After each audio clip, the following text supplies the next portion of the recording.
It is the Advertising Week Social Club. I'm Doug Zanger in Portland, Oregon. It's cloudy. Shocker. Fancy that. New Bear Lesniewski in Lexington, Kentucky. It's the AWSC chat, and as you can see, we're very excited to have our very special guest. We say more like featuring, kind of like like the hip hop game. So Ludacris featuring Chingy or something. Going back to my hip hop roots. Boy, do I look it, right? Grant Owens of Razorfish, welcome to the mix. I almost said the mess. That too. Yeah, but you are in New York at Razorfish. We're just going to go ahead and put you on the spot. Why don't you go ahead and tell us a little bit about what you do? Sure. As you said, I am in New York right now. I lead the account planning team here, so I oversee sort of the strategy leading right before we head into creative execution. That's what I do, and my job is sort of deliver the insights and then inspire people to go do great work. So let's talk about what's behind you right now. Oh, yeah. I can't be held responsible for everything that you see. We're in a bit of a war room here in the office, and we the Axe team for our Unilever work. The Axe team has used this to develop some of the stuff. Just this past year, we did Axe Anarchy. We got a gold pencil, and we've continued to do, I don't know if you guys are familiar with it, but it's a comic, sort of a comic book graphic novel style thing where users get involved in developing the stories with us and the Axe brand, and then we illustrate that. So, cool. Yeah, that's part of the work, and insights had to lead to this creative experience where people could get involved in the program in a way that allowed them to be creative and sort of inherently social, and it's been gangbusters. So yeah. But we're stuck in a conference room because it's a little quieter here. No, it's okay. So, how did you get into this role? I mean, was this kind of your natural progression? Did you want to be a creative and you moved this way, or how did it all kind of shake out for you?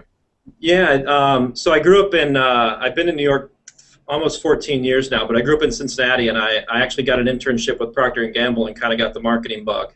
Oh yeah.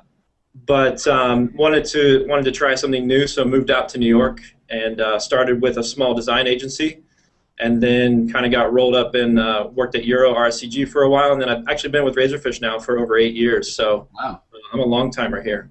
That does seem like a lifetime, doesn't it? Yeah, in our world, it's a very long time. Yeah, but longevity is that? Do you think that? I mean, I look at that as an advantage. I mean, because people do hop around so much. We see a lot of younger people that hop around quite a bit. I mean, yes, people my age hop around a bit. I mean, what advice would you? We'll get here to the question here. We're talking about perspective today, but just real quick, what advice would you give to somebody who's starting out in the business that may think that the best way to do things is maybe a year here, a year there, 2 years here? That's an awesome question, and one that I get asked a lot because I have been here for quite some time now. And I think the trick for me has been I'm in an environment here in New York at Razorfish that's extremely fast changing, and so when you feel like you may have tried everything in a firm or tried everything in an agency, and you feel like the urge to move on, I would say I haven't really felt that here, because being sort of at a digitally led agency, change happens so often that it always feels fresh. I mean, every week we've got a new partner, a new technology, a new behavior to play around with, and I don't ever leave on a Friday feeling like I've done everything. And so that urge to kind of to transition into new challenges isn't quite as great as it might be in other places. That's my hypothesis, at least. Cool. Well, New Bear, let's move into the questions. We've started to get some responses from our wonderful one. We love our people. We love them. We sure do. New Bear, what's the first question? Question 1 is, perspective is important in life. What specifically makes it important in advertising? And the hashtag, as always, is AWSC chat. So what do we have here? The first retweetable is from Zippy at Zippy715. Perspective is the very core of the message you are trying to convey about your brand. Perspective is your identity. And the AWSC's own at Student of the Web, the other Kevin Rose, perspective is, all caps, everything. If you don't have a grasp on your target, then you might as well be yelling into a bullhorn. Okay, so let's talk about marrying up the strategic side of it and the creative side of it. Because, all right, having a grasp on your target, yes, I get that. And me coming from the more creative side of things, we want to create beautiful things. But, because let me ask you this, Grant: how do you, so working with creatives, how do you basically kind of pat them on the back and say, it's going to be okay, you can be creative? I think that's where I was kind of going with that.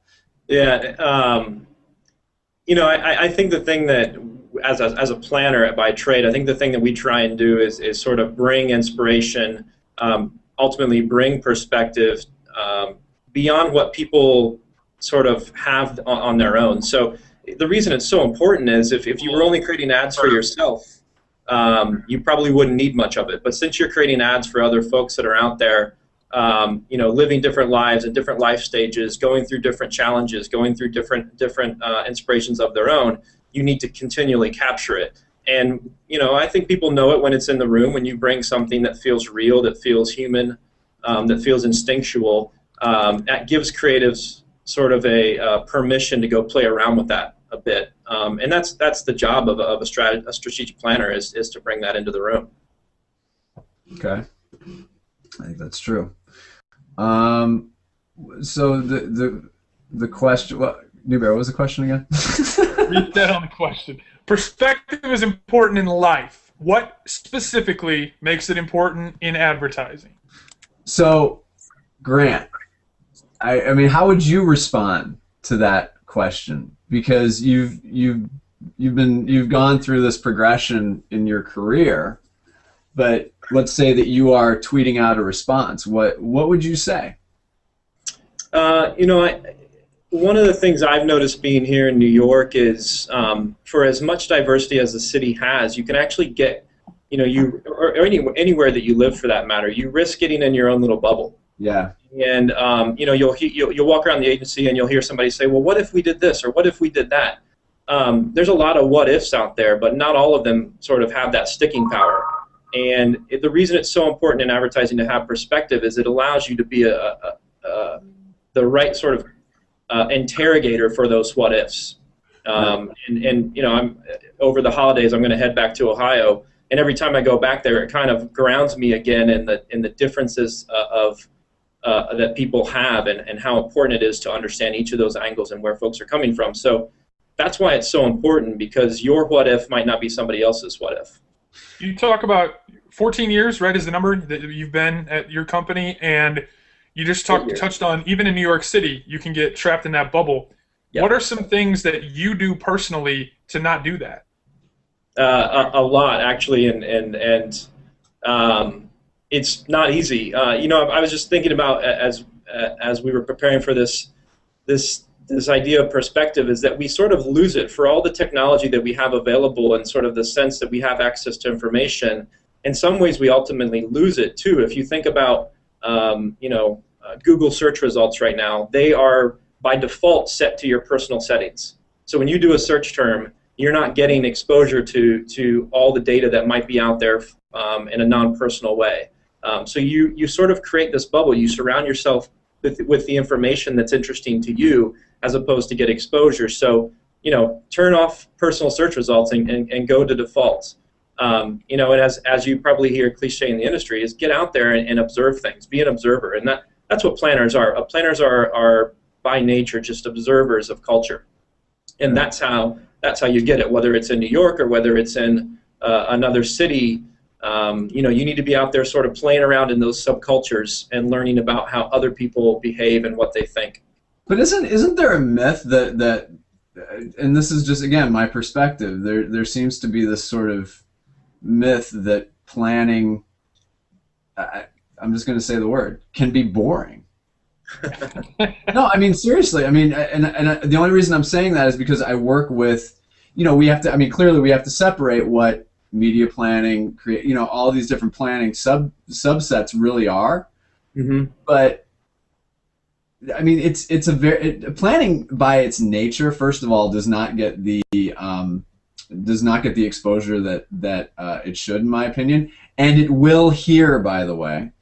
But I think, again, this is a great opportunity to really break the myth or the ideas that planning is some sort of stale thing. I mean, you just pretty much just blew that paradigm right out of the water.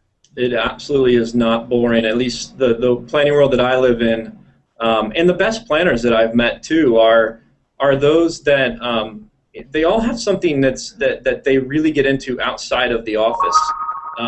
One planner on my team is into the WWE and the narratives that go along with wrestling, and she uses that perspective to bring it into narratives that happen in the creative rooms here at Razorfish. I mean, planners by nature, and maybe some of the work that they do and pouring through data at times can be a little monotonous and boring, but planners by nature are not boring people at all. Well, I think that was where the point of view that I was coming from was just it's so data focused. I mean, Newbear, where am I going with this? Can we stop talking about planning? I'm just going to completely make you stop talking about planning. I want to close question one, okay, which is why is perspective important in advertising? Right? We all agree it's easy to say it's important in life. Why is it important in advertising? And I want to flip the script a little bit. I want to ask you. You talk young people who are watching this, or people who are a million years old just getting into advertising, switching careers for the first time. Everyone loves raw, fresh ideas. Everyone loves energy and youthful enthusiasm that just, I don't know what bad, what wrong is, and I'm just going to throw shit at the wall and see what sticks. When you talk about young people in the industry who are so excited to be here, they're so full of bravado and confidence, and they want to achieve and succeed. We're going to have a conversation today. We're going to talk to them about perspective and how they can, grow old and get wise and learn. How do they do that without losing their edge?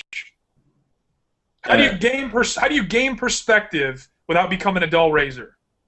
Yeah, and it is an extremely tough balance. But I think what makes creative folks that I work with that I find very, very impactful and very very important to the process, they kind of have a balance between personal convictions and perspective. So they have things that they believe in and they feel strongly about, but they're always gathering information. They're always observing more to add to that. And maybe one tip would be to sort of apply a rule of gathering 10 opinions before giving one of your own. And that's that. I think planners do that naturally, but I think anyone in our industry can do that in a way. Since you don't want to talk about planners, anyone in our industry can do that. Can do that in a way that makes them. I'm just giving Doug a hard time because I love when he gets stuck. No, I love when Doug. Where I was coming from is I'm fascinated by it, and this means that we're going to have to ask Grant to start blogging for us. But I think try that trick of gathering 10 opinions before giving one of your own. I think you'll find that you're going to be a lot more effective in your brainstorming sessions and your war rooms by doing so. And don't just gather the opinions that are available within the immediate people that are immediately around you, but gather opinions from people across the world. I mean, if there's a flip side to what I was just describing of the technology bubble, the flip side of it is you have a connection at any point in time, as we're doing today, to other opinions, and use that. I mean, use it to your advantage at every chance you get. Here's my favorite comment from question one from our friend Jane, who is the International Commercial Manager at ICP in London. She's from Kent. I love Kent. She said, "Go up Eiffel Tower and see perspective that gave birth to Cubism movement." Nice. Because that's actionable. I